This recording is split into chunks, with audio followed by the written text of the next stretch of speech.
சென்னை கோயம்பேட்டில் மசூதியை இடிக்க எதிர்ப்பு தெரிவித்து இஸ்லாமியர்கள் போராட்டத்தில் ஈடுபட்டு வருகின்றனர். பேனர் வைத்து போராட போலீசார் அனுமதி மறுத்ததால் கடும் வாக்குவாதம் ஏற்பட்டது. அந்த காட்சிகளை பார்க்கலாம்.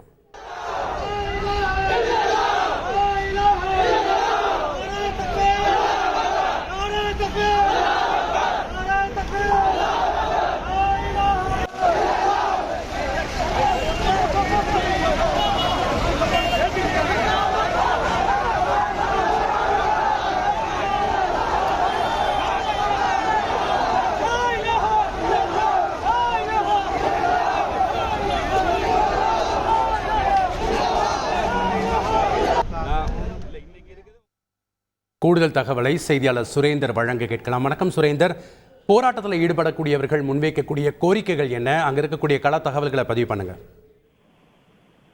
சென்னை கோயம்பேடு அருகே மசூதியை இடிப்பதற்கு எதிர்ப்பு தெரிவித்து போராட்டத்தில் ஈடுபட்ட போராட்டக்காரர்களிடம் போலீசார் வாக்குவாதத்தில் ஈடுபட்டிருக்கக்கூடிய சம்பவம் பெரும் பரபரப்பை ஏற்படுத்தியிருக்கிறது.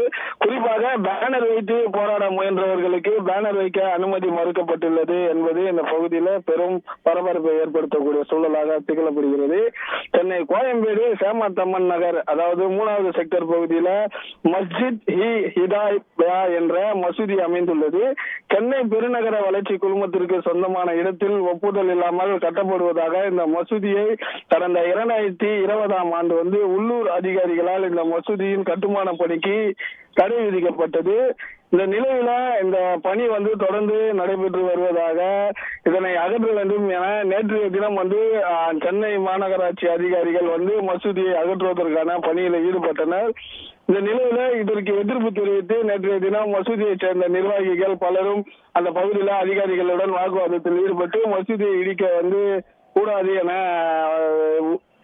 அதிகாரிகளிடம் பேச்சுவார்த்தையில் ஈடுபட்டனர்.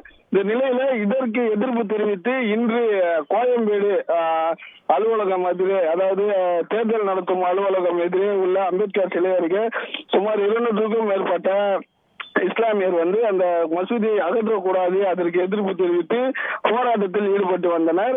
இந்த நிலையில அவர்களுக்கு போலீசார் தரப்பிலும் அனுமதியும் வழங்கப்பட்டிருந்தது. இந்த நிலையில பேனர் வைத்து போராடக்கூடாது என்ற கோரிக்கை வலியுறுத்தி போலீசார் பேனர் வைக்க தடை விதித்தனர். இந்த நிலையில பேனர் வைத்து போராடுவோம் என்று கூறி இஸ்லாமிய அமைப்பை சேர்ந்த சுமார் 200க்கும் மேற்பட்டோர் போலீசாருடன் வாக்குவாதத்தில் ஈடுபட்டனர். இதனால் அந்த பகுதியில் போலீசாருக்கும் இஸ்லாமிய அமைப்பை சேர்ந்த நிர்வாகிகளுக்கும் கடும் பேச்சுவார்த்தை என்பது வாக்குவாதமாக முற்றி சிறிது நேரம் அதனால் அந்த பகுதியில் பெரும் பரபரப்பு ஏற்பட்டது. இதனைத் தொடர்ந்து மேல் அதிகாரிகள், உயர் அதிகாரிகள் பேச்சுவார்த்தை நடத்தி சுமூகமாக போராட்டத்தை நடத்துங்கள், அது தவறும் பட்சத்தில் கைது நடவடிக்கை மேற்கொள்ளப்படும் என எச்சரிக்கை விடுத்தனர். இதனை அடுத்து போராட்டக்காரர்கள் தொடர்ந்து அந்த பகுதியில் போராட்டத்தில் ஈடுபட்டு உள்ளனர். இப்போது அந்த பகுதியில போராட்டக்காரர்கள் முன்வைக்கக்கூடிய கோரிக்கை என்னவாக பார்க்கப்படுகிறது என்றால், இந்த மசூதி அமைந்துள்ள இடத்தை சுற்றி இந்து கோயில்களும் அதே போன்று கிறிஸ்தவ தேவாலயங்கள் மற்றும் அதனை ஒட்டி சுமார் 2000க்கும் மேற்பட்ட குடியிருப்புகளும் அந்த பகுதியில் உள்ளது. நன்றி சுரேந்தர், உங்களுடைய தகவல்களுக்கு. செய்திகளை உடனுக்குடன் தெரிந்து கொள்ள உடனே சப்ஸ்கிரைப் பண்ணுங்க.